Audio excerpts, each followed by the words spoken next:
اعوذ باللہ من الشیطان الرجیم بسم اللہ الرحمن الرحیم الحمد للہ رب العالمین والصلاة والسلام علی اشرف الانبیاء والمرسلین اللہم لا سهل الا ما جعلته سهلا وانت تجعل الحزن اذا شئت سهلا یا مقلب القلوب صرف قلوبنا على طاعتك اللهم رب اشرح لي صدري ويسر لي امري واحلل عقدة من لساني يفقهوا قولي اللهم رب يسر ولا تعسر وتمم بالخير وبك نستعين وبنبيك رؤوف رحيم اللهم رب زدنا علما اللهم رب زدنا علما اللهم رب زدنا علما۔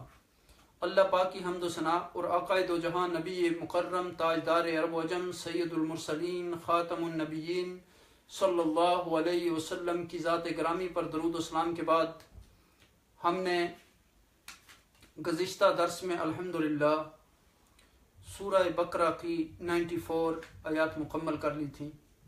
آج انشاءاللہ مزید 3 آیات کو ہم مکمل کرنے کی کوشش کریں گے، 95 سے لے کر 97 تک کی آیات۔ اس سے پہلے کہ ہم ان آیات کی تلاوت کریں اور ان کی طرف آئیں، ہم پچھلی آیات پر تھوڑی سی نظر ڈال لیتے ہیں۔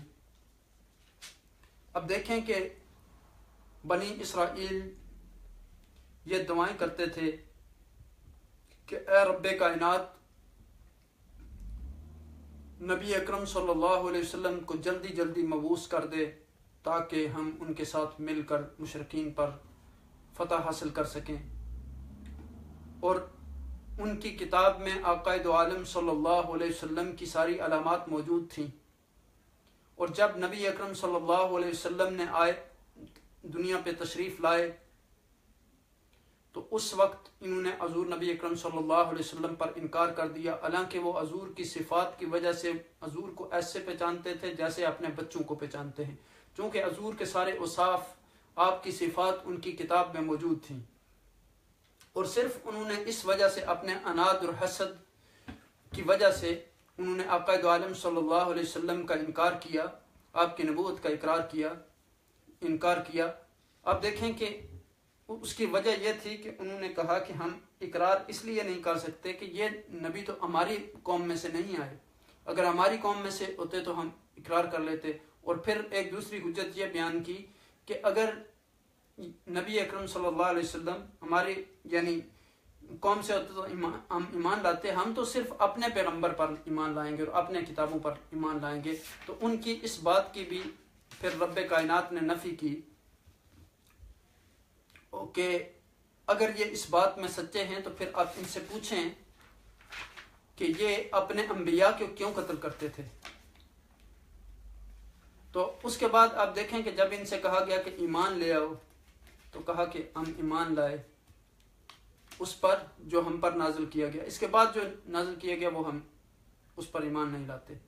تو پھر ان سے کہا گیا کہ حالانکہ یہ کتاب جو ہے یہ سچی ہے، اس میں ساری وہ باتیں موجود ہیں جو تمہاری کتاب تورات میں موجود ہیں، اس کی تصدیق کرنے والی ہے، تو اگر تم واقعی سچے ہو کہ تم اپنے انبیاء پر ایمان لاؤ گے اور اپنی کتابوں پر ایمان لاؤ گے تو پھر تم نے اپنے انبیاء کو اور اپنی کتابوں کو کیوں جھٹلایا، ان کو قتل کیوں کیا اگر واقعی تم سچے ہو۔ پھر اب دیکھیں کہ موسیٰ علیہ السلام ان پر بے شمار معجزات بینات لے کر آئے۔ جب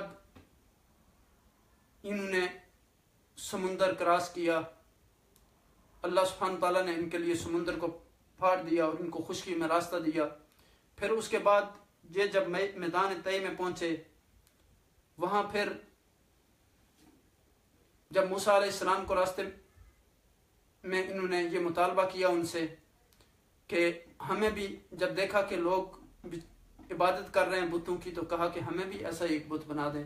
تو موسیٰ علیہ السلام نے کہا کہ تم اس رب کی عبادت کرتے ہو، تمہیں اس بتوں کی ضرورت نہیں۔ آج بھی پھر تمہیں وہی حماقت یاد آ گئی ہے اپنی۔ تو اب دیکھیں کہ اس کے بعد بھی پھر جب وہاں ان کو دھوپ تھی تو وہاں موسیٰ علیہ السلام کی دعا سے ان پر بادلوں کا سائبان کیا گیا۔ پھر خوراک کے لیے اس صحرا کے میدان میں انہیں من و سلوہ عطا کیا گیا۔ پھر جب پانی نہیں تھا تو ان کو پانی عطا کیا گیا۔ پھر آپ دیکھیں کہ ید بیضا کا معجزہ، پھر آپ دیکھیں کہ سمندر کا پھٹنا، اور پھر آپ دیکھیں کہ ایک